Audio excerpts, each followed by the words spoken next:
This conference will now be recorded. All right, guys, welcome back to the next chapter. We are now moving quickly. Chapter 10, investing. Oh, now we're getting somewhere, right?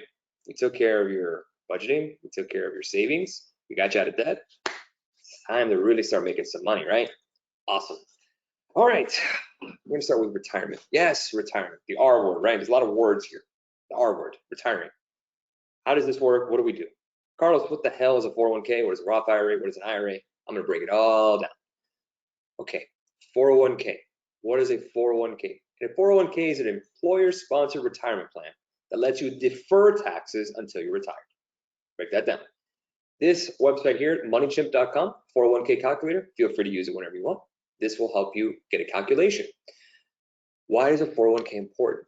Well, 401k is a good way to reduce your tax liability. So remember, if you make, broke down your paycheck. Let's say you make $1,000 per paycheck, but you put down $200 of your 401k, or let's say, this is our argument's sake, $100 into your 401k every paycheck, which is 10%, right?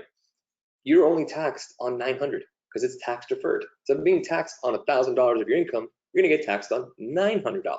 The first thing to come out of your paycheck will be the 401k. Pay yourself first.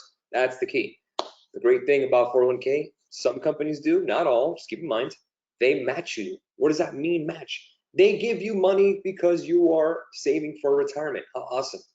Instead of depending on Social Security, which we may not even get, we're not gonna go into the politics of that. You're taking control of your retirement, guys, your money. This is what it's all about. Okay, so 401k, let's go ahead and break it down, right? This shows how much your balance grows during your work years. Obviously, the sooner you start, the better, because time is on your side. Then later on, not so much. So I'm gonna kind of break it down to 401k, how to put it in, and not what to put it in. That'll be in the next chapter on what to invest in. We're just gonna break down investing, retirement, and how to put it on autopilot. That's what this chapter is about. Great. 401k balance. Let's go ahead and begin. You started up with $100. Put $100 in, whatever. We're gonna do it like you're putting 10% of your salary into your 401k. Your annual contribution, if you put $100 every single month, your annual contribution is $1,200, right?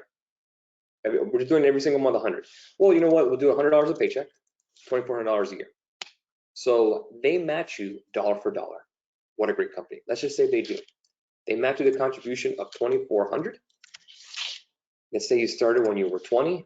God, how great is that? You started when you're 20 and you're gonna retire at 65. That's 45 years.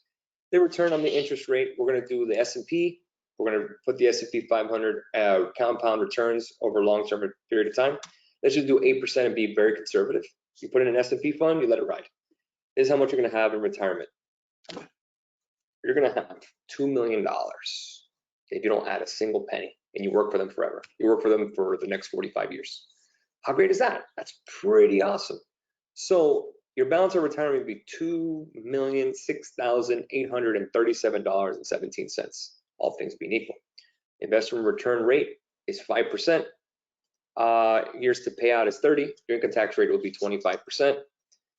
Your annual payout, you will make $124,331 for retirement per year, minus taxes. Different story, I'm not an accountant. You will make $93,248 in your golden years of retirement. That means you don't have to be in a old folks home. You don't have to ask your kids for anything. You're living your golden years the way you want to live. Obviously, the younger that you start, the better. Let's say you started when you were 30 and you worked all the way to your 65. This cuts it down more than half to $894,000 in retirement, $768,000. So you would get $55,434 every year in retirement, minus taxes. You'll make $41,575. Not bad. Again, you started with $100. You started putting $100 a paycheck, $2,400. Now again, you can plug and play how you want. This is a dollar for dollar. Why is 401k important? Because it is free money from your employer. This is so important. Start as soon as you can. So if you are starting your 401k, keep in mind, depending on your age, how you want to invest it. So I recommend keep it simple. First $25,000, put in the S&P 500 index fund. S&P 500 index fund. What is that? You can put it into SPY ETF, the S&P 500. Very simple. This is the SPY ETF. You can go under Yahoo Finance and bring it up. And these are the companies that everyone knows. You can see what they hold. The S&P 500, we talk about it a lot. They hold Microsoft, Apple, Amazon, Facebook, Berkshire Hathaway, Google, JP Morgan Chase, Johnson Johnson, and Visa. So companies are not going to go away. We know that, guys. S&P 500 is the way to go, up to 25,000. After that, then you want to speak to a financial advisor, and they can work it out for you. And you could see just the growth over a period of time. Since 1993, it used to be $43.94. Now it's right around $337 per share. You're betting on America, basically, with S&P 500. So again, you can put as much as you want. The more you put in, the better. The less you put in, worse. Again, it's all about how soon you start. The sooner, the better, so you have that time to grow. But again, 401k calculator, it's all about getting that match from your employer. Is that the only way you can research your retirement? No. Let's just say your employer doesn't match you. You can still use your 401k. Maybe your employer doesn't have a 401k. Then you start to get into individual retirement accounts called IRAs. They're tax advantage, just like 401ks, long-term savings and investment. The idea is to defer taxes. You want to defer them. So again, the tax breaks. Both traditional and Roth IRAs provide generous tax breaks, but it's a matter of timing when to claim them. Traditional IRA contributions, make your Investopedia, are tax deductible on both state and federal tax returns for the year you make your contribution. If you put in $10,000 into your IRA for the year, and you made $100,000 in the year, you're only going to get taxed on $90,000 because the government knows you're using that $10,000 for retirement, and you're not going to use Social Security as much. You're not going to be dependent on it. So they want that tax break for everybody. Contributions to the traditional IRA generally lower your taxable income. We talked about that. Lowers your adjusted gross income. We talked about that. Possibly helping you qualify for other tax incentives you wouldn't otherwise get, such as child tax credit or student loan interest reduction. With the Roth IRA, you don't get a tax deduction when you make the contribution, keep in mind. So it's after tax money. So they don't lower your adjusted gross income for that year. But as a result, your withdrawals in retirement are generally tax-free. You pay the tax bill up front, so to speak, so you don't owe anything on the back end. If you put money in a Roth IRA, it's after your paycheck is already given to you, after taxes. So they're not going to double tax you. It grows tax-free. You can withdraw it whenever you need to, the principal, not the money you made on the investment. Keep in mind. So there's key differences. There's income limits. Anyone with an earned income who is younger than 7.5 can contribute to the Roth IRA. Whether the contribution is fully tax deductible depends on your income, or whether you and your spouse are married, are covered by an employer-sponsored plan such as 401k. Roth IRAs do not have age restrictions, but they have income contribution limits. So let's see that. Roth IRA limits: if you're married, you have to make less than $196,000 adjusted gross income. You can only add $6,000 or more. Traditional, you do as many as you want. If you're single, head of household, or married filing separately, you have to make less than $124,000. If you make more than that, you're not going to be able to qualify for a Roth IRA, but you can go up to $6,000 in your Roth IRA, $7,000 if you're age 50 or older. If your breakdown of your income is different, more than $196,000 to $206,000, it's reduced the contribution. You're still eligible. If you make more than $206,000, not eligible. If you're a baseball player, basketball player, you're not getting a Roth IRA. Or if you're Jeff Bezos, as an example. If you're married filing separately, again, if you live with your spouse any time of the year, you're modified, $10,000 is reduced, $10,000 or more is not eligible. Again, there's different tax rules in regards to the Roth IRA because it's after tax money. Traditional, anyone could do it as much as they want. There is no issue on that. So distribution rules, different distribution rules. Another difference between traditional and Roth lies in withdrawals. With traditional IRAs, you have to start taking minimum distributions, RMDs, required minimum distributions, mandatory taxable withdrawals of your percentage of funds at 7.5 years old. You just can't keep it there forever. So the IRS offers worksheets, there's a link there, to calculate your annual RMD based on your age and the size of the account. So you have to take money out. The Roth IRAs carry no minimum distributions. You're not required to withdraw any money at any age, your lifetime at all. You can leave there forever. This feature makes it ideal for wealth transfer, meaning you want to give it to your kids, you want to give it to your grandkids, you have that option. Beneficiaries of Roth IRAs do not owe income on withdrawals either. They're required to take distributions or else roll into account an IRA of their own. So it's a good way to transfer some wealth, guys. Pre-retirement withdrawals. Now you can take money out of your 401k or IRA or Roth IRA. We talked about the Roth IRA. You can take it out whenever you want, as long as it's not the growth money, meaning the interest you earned, whether it's from stocks or whatever you want. If you withdraw money from a traditional IRA before the age of 59 and a half, you will pay taxes on that money. It's kind of like getting extra money to you, like you got paid more, and you get charged a 10% early withdrawal penalty. You can avoid the penalty though, but not the taxes in some specialized circumstances. If you use the money to pay for a qualified first-time home buyer expenses, up to $10,000, or qualified higher education expenses, college for your kids. Hardships such as disability, certain levels of unreimbursed medical expenses may be exempt from this penalty, but you'll still pay tax and distribution. If you have an emergency fund, you don't have to worry about that. In contrast, you can withdraw sums of equivalent to your Roth IRA contributions, penalty and tax-free at any time for any reason, even before the age of 59 and a half. Now, different rules apply if you withdraw earnings. Sums above the amount you contributed from the Roth. You normally would get dinged on those. If you want to withdraw earnings, the money you made money on your investment, not the principal, you can avoid taxes and the 10% early withdrawal penalty if you had a Roth IRA for at least 5 years, at least one of the below circumstances. You're at least 59 and a half, you have a permanent disability, you died and the money is withdrawn by the beneficiary of your estate, you're good. You use the money up to $10,000 lifetime maximum for the first home buy purchase. If your account if you have the account for less than 5 years, the Roth, you can still avoid the 10% penalty withdrawal if you're at least 59 and a half.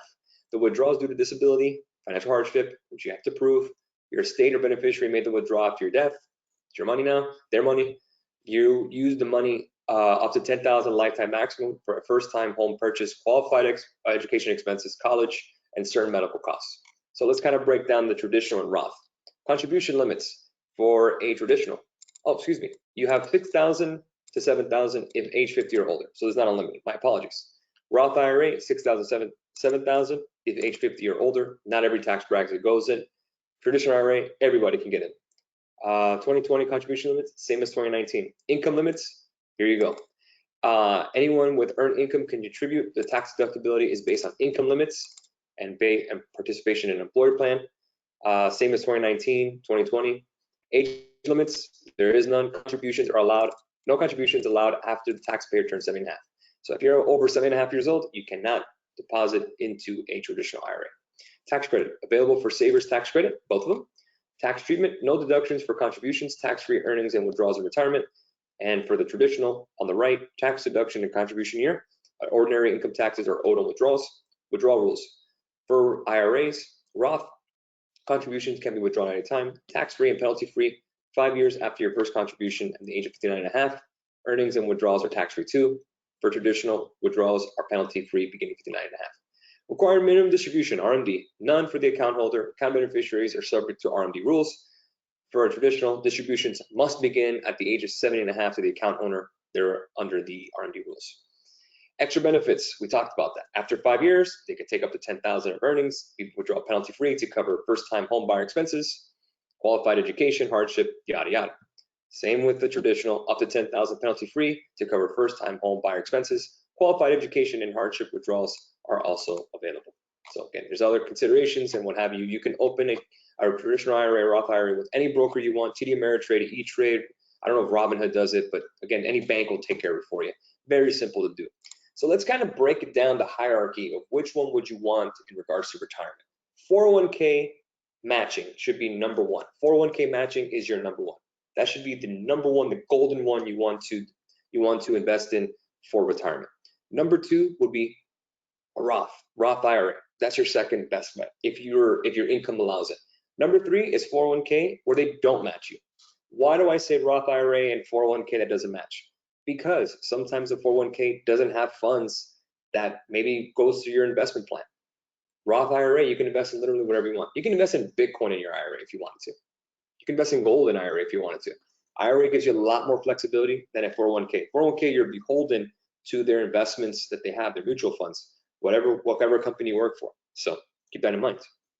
Next, after the 401k no matching, is traditional IRA. So let's kind of break that down one more time. Number one, the number one thing you should invest in, the vehicle you should use for retirement, is your 401k that matches you with your employer. That's number one. Number two is your Roth IRA, if your income allows it. Number three is 401k where they don't match. And number four is traditional IRA where there's no matching whatsoever. So that's your top four. Number one, of course, 401k with matching. I showed you the math. That's where it is, guys. Stick to that. Okay, so now we talked about retirement. Let's talk about passive income. So, excuse me, passive income, dollar cost averaging. I talked about this in our personal finance, our investing seminar on YouTube. Feel free to check it out. Our YouTube channel, G.A.R Capital. And let me see if I can bring this up. Okay, AMP, dollar cost averaging. And I'm gonna do an investment calculator. Investment calculator, I thought I had it here. I want to think investment calculator, smart asset. Yes, perfect. That's what I want to see. Dollar cost averaging. Everyone says, what if the market goes down? What if the market goes up? Yada, yada, yada. It's all about dollar cost averaging. You put X amount every single month. So now we have your budget. You have your emergency savings. Starting to have budgets for investing, right? You have your retirement. Now we're doing some different stuff. We're doing dollar cost averaging. No matter what, you're putting X amount every single month. Let's do $500, right? But it's broken down into 5 installments of 100. So let's kind of do that, right? Variable market, we know the market is very variable. And you can see dollar cost averaging. If you put a $100 investment in a stock that's worth $8 a share, you bought 12.5 shares. The second week, $6, now $6 a share. The price went down, but you bought more shares, $16.67. Third week, the stock goes back up to $8. You bought 12.5 shares. It goes back down the fourth week, $16.67. The fifth week, it goes to $8.20. It's $12.50. So your total units purchased is 70 shares, right under 71 shares. But if you just put the 500 into one investment, guess what? You bought less shares and you locked in a price. It's better off to spread it out, dollar cost averaging over time. That's the key. And you can see the difference in your portfolio based on it. Dollar cost averaging helps, guys. So again, don't buy everything in one shot. Start investing over time. Get a good price over the amount of time you see the value compared to it. Dollar cost averaging versus your lump sum, right? And you can see average unit price, $7.06 a share as an example, versus $8 in one lump sum. I got more shares because of the volatility of the market. I made $66 profit over putting it over a lump sum. Great stuff. Next, the investment calculator. Now we start getting into really cool stuff. So let's look at S&P 500 returns performance. Let's go over 10 years, the S&P, last 10 years. 13.85%. Now, of course, you have ups and downs, right? But it doesn't matter, you're a long-term investor. 13.85% return in regards to the S&P 500 fund, which is what I recommend to anyone who has $25,000 or less. Anything above that, then you start stock picking and start doing your own mutual funds. But we're going to do the 25,000 rule. So we started with $100 in your and your retire. Let's say you put $1,000, excuse me, in your brokerage account, right? In your brokerage account, TD Ameritrade, Robinhood, Acorns, whatever, doesn't matter. This is not your 401k, totally different. There's no matching on this. This is your brokerage, you're just investing. So you have your emergency fund, you are not in debt, you have your stuff together, you're budgeting. Let's say you're rock and rolling, you're putting in $500 a month in your account, and return is 13.85% over 10 years. You put $1,000 to start, right? Just say you put $1,000, you budgeted that, and you put $500. You're paying yourself to invest. It's a bill now. Think of it as a credit card. Hey, I got to pay my credit. I got to pay my brokerage. I got to save. I got to invest. I'm just going to invest in the S&P 500 over time, $500 a month, and I'm doing it. Perfect. And again, the breakdown. Remember we did the dollar cost averaging? Maybe you want to do 250 every 2 weeks. That's fine. It's the same thing, $500. 250, 250, whatever, S&P 500 fund.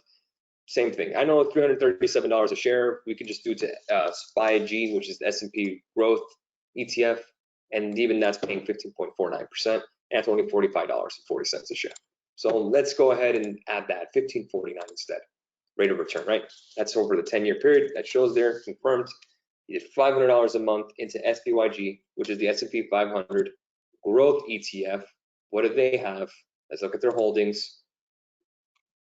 Microsoft, Apple, Amazon, Facebook, Google, Visa, MasterCard, JP Morgan Chase, Procter & Gamble. We know what they have. They have technology, industrials, communications, healthcare, consumer defensive, financial services, the whole nine. So you rock with it, right? Hey, $500 a month. I'm paying myself now, Carlos. I'm going to build wealth. I'm going to do this correctly. Great. I started with 1,000, add 500 monthly, 50% rate of return. How many years to grow? So 5 years, let's do 10 years now. 10 years, I'm gonna make $146,000 and $446,442 if I do the contribution every month in 10 years. Not bad at all. You earned $85,000 in returns. You contributed yourself 60 grand. You started with 1,000, and here's the breakdown of the numbers. End up with $146,000 right when you after 10 years. Let's say we go to 20 years.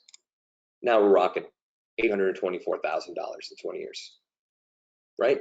But let's say you really want to build wealth, Carlos. Oh man, you're really pushing the envelope. Now I got an extra $1,000 because I budgeted. I got a side hustle. I got my money. Boom. Started with $1,000. Hey, in 10 years, I make $288,000. I made $167,000. That's how you start building wealth, guys. Investing over the long term. That's the key. The best rate of return is the one you don't even look at. Less trading this, no trading this, just own stocks long term is still the way to go. Okay, and again, maybe your money is really rocking. You started with $1,000, you start doing $2,000 a month. In 10 years, you have $500,000. In 20 years, who knows? You have $3.2 million because you put an extra $2,000 in your investment account. You don't even look at it.